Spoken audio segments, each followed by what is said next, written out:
Honking and whizzing by, yellow taxis are ubiquitous in New York City.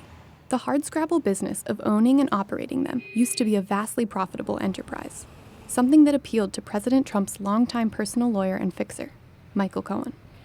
In the 1990s, long before he went to work for Trump, before his name became inextricably linked to a hush money payment to an adult film star, and before his personal finances came under investigation, Cohen established a series of companies to buy up taxi medallions.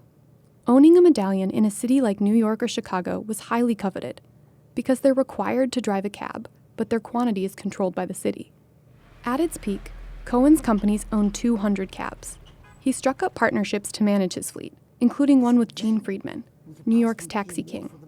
Cohen sold off some of his fleet in the early and mid-2000s, but kept a few dozen medallions even after joining the Trump Organization in 2006.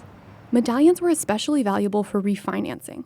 Owners could take out loans against their medallions, which became a booming business as the value of a single medallion in New York reached $1.2 million in 2014.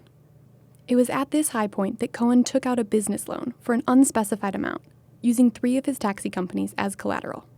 Federal investigators are looking into the loan. And in 2015, Cohen also obtained a real estate loan for nearly $2 million. And then the value of taxi medallions crashed. Amid the growth of ride services like Lyft and Uber, a medallion's worth slid down roughly 75% to about $300,000.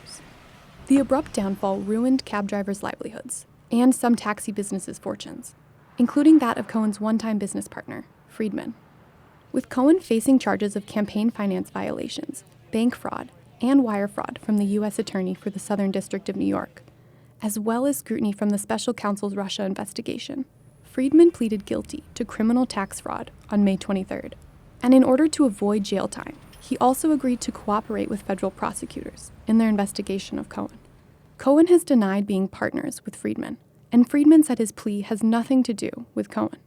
But as investigators up the pressure on Cohen to flip and cooperate with their investigation of Trump's campaign, the taxi king may help harden their case against him.